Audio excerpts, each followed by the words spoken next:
여러분들 생선 잘 챙겨 드시고 계신가요? 이렇게 손질이 돼 있습니다. 그래서 혼자 집에 맛을 가진 애터미 강고등어를 만나실 수 있습니다.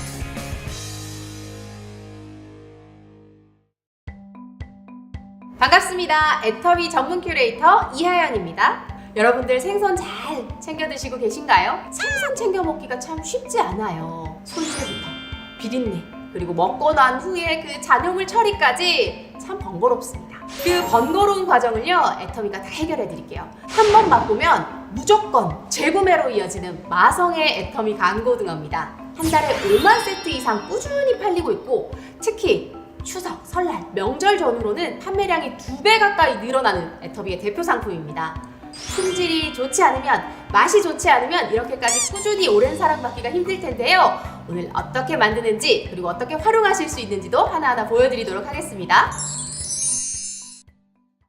고등어를 필렛 가공한 제조사와 손을 잡았습니다. 생선을 다듬고 뼈와 큰 가시, 잔가시, 그리고 내장을 싹 제거해서 덩어리살만 스테이크처럼 남기는 걸 필렛 가공이라고 하는데요.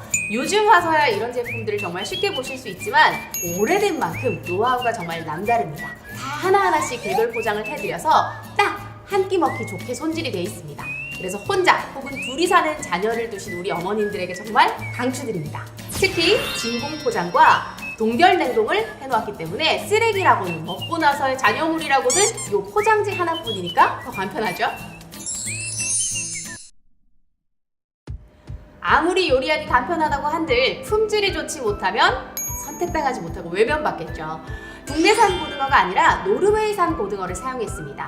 포장지를 보시면 원산지를 확인하실 수 있는 노르게 마크를 보실 수 있고요. 안전한 먹거리가 우리 삶의 중요한 이슈가 되면서 청정 지역인 이 노르웨이 해안에서 잡은 고등어들이 방사능 혹은 중금속 노출의 위험 없이 안전하게 드실 수 있어서 더 많은 사랑을 받고 있는데요. 특히 9월에서 11월 사이 노르웨이 해역을 지나가는 고등어가 가장 지방 함량이 높고 또 육질이 좋아서 이때 어획된 고등어가 가장 맛있다고 합니다. 1년간 판매할 물량을 가을철에 모두 확보합니다. 그러다 보니까 더욱더 그 체계적인 품질 관리 시스템이 필수인데요. 노르웨이는 1000년 동안 수산업에 종사한 나라입니다.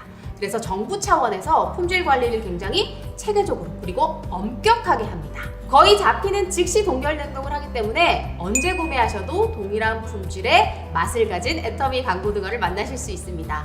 기본적으로 고등어가 튼실하고요, 씨알이 굵어요. 그래서 먹을 게 많습니다. 무엇보다 체내 지방 함량이 다른데요. 국내산 고등어가 체내 지방 함량이 11%라고 알려져 있는데 노르웨이산은 무려 27%입니다. 이게 그냥 지방이 아니라요, 오메가3라고 알려진 불포화 지방산이라 영양이 풍부하고 육질이 부드럽고 촉촉해서 생물이 아니라 냉동이라서 이 좀 퍽퍽하면 어쩌나 고민하셨던 분들, 의심하셨던 분들은 한번 드셔보시면 깜짝 놀라실 만큼 맛이 뛰어납니다. 특히 고등어 하면 짜다는 생각이 있는데요. 이 애터미 간고등어는 간이 세지 않고 고소하고 삼선합니다. 그래서 식단 조절하시거나 다이어트로 저염식 찾는 분들에게도 딱이겠죠. 특히 고등어 사면 앞부분은 짜고 뒷부분은 싱겁고 뭐 이런 경우가 있는데 어느 부위를 드시던 동일한 맛으로 즐기실 수가 있습니다. 그 이유가 바로 저희가 개발해낸 독보적인 염지 방식입니다. 소금을 치는 걸 건염 방식이라고 하고 소금물에 담그는 걸 수변 방식이라고 합니다.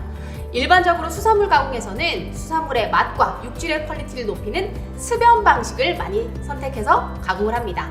그러나 소금물을 매번 갈지 않으면 불순물이 묻을 수도 있고 혹은 비린내가 완벽하게 제거되지 않아서 맛과 신선도를 유지하기 어렵다는 단점이 있었는데요. 고등어 가공업체 최초로 분사 방식을 채택했습니다. 고등어가 레일 위를 지나가면 그 위로 칙칙칙칙 뿌리는 방식으로 염지하는 방식인데요. 이때도 일반 물을 사용하는 것이 아니라 녹차의 카테킨 성분으로 비린내를 잡기 위해서 보석 녹차를 우려낸 물을 사용하고요. 천일염 하면 가장 먼저 떠오르는 곳, 신안군의 천일염을 이용해서 염지합니다. 절대 품질을 위해서 부가재료를 아끼지 않고 사용하는 것과 편차 없이 고른 맛을 유지하기 위한 끊임없는 고민이 애터미의 간고등어가 사랑받는 가장 큰 이유인 것 같아요. 고등어 하면 가장 먼저 떠오르는 게 바로 고등어 구이죠. 애터미 간고등어는요, 별도의 준비 과정 필요 없이 프라이팬만 하나 있으시면 맛있는 고등어 구이를 완성해 보실 수 있습니다. 또 좀 으슬으슬한 날, 칼칼한 게 땡긴다 싶은 날에는 묵은지 고등어 조림 하나면 또 알찬 밥상이 완성이 됩니다. 저는 오늘요, 제가 가장 좋아하는 메뉴인 고등어 파스타를 한번 소개해 드리도록 할게요. 먼저 프라이팬에 올리브유를 둘러주시고요. 편으로 썬 마늘을 볶아주세요. 미리 삶아 놓으셨던 파스타면을 함께 넣어주시고 구워 놓으신 고등어를 이렇게 함께 면과 함께 볶아주세요. 이렇게 볶아주신 후에 기호에 따라서 바지를 좀 넣어주셔도 되고, 그리고 파마산 치즈를 곁들여 주시면 고급 레스토랑에서 드셨던 그 고등어 파스타와 얼추 비슷한 맛을 흉내내실 수가 있습니다. 이렇게 고등어 파스타가 완성이 됐습니다. 혹시 또 다양한 레시피를 가지고 계신 프로 주부님들이라면 저희에게도 꼭 알려주세요. 어릴 때 제가 국민학교 다니던 시절에 엄마 따라 시장에 가면 엄마가 꼭 빼놓지 않고 구입하시던 게 바로 이 고등어였어요. 아저씨 고등어 한 손 주이소. 까만 비닐봉투 주시면서 한마디 하시죠. 5,000원이라 해. 저는 고등어는 너무 좋아하는데 엄마가 고등어 요리 한 번 하면 온 집안의 고등어 비린내가 진동을 하고, 또 뼈 발라먹은 손에서 먹다 남긴 그 밥상에서 그 비린내가 너무 싫어서 괴로웠거든요. 또 고등어 먹다가 그 잔가시가 목에 걸려서 씹지도 못하고 꿀꺽 삼키신 경험 있으시죠? 그런데 아마 우리 아이들은 평생 앞으로 고등어가 목에 박혀서 괴로운 경험을 하지 못할 것 같습니다. 바로 이 애터미 강고등어 덕분에요. 지금까지 애터미 전문 큐레이터 이하연이었습니다.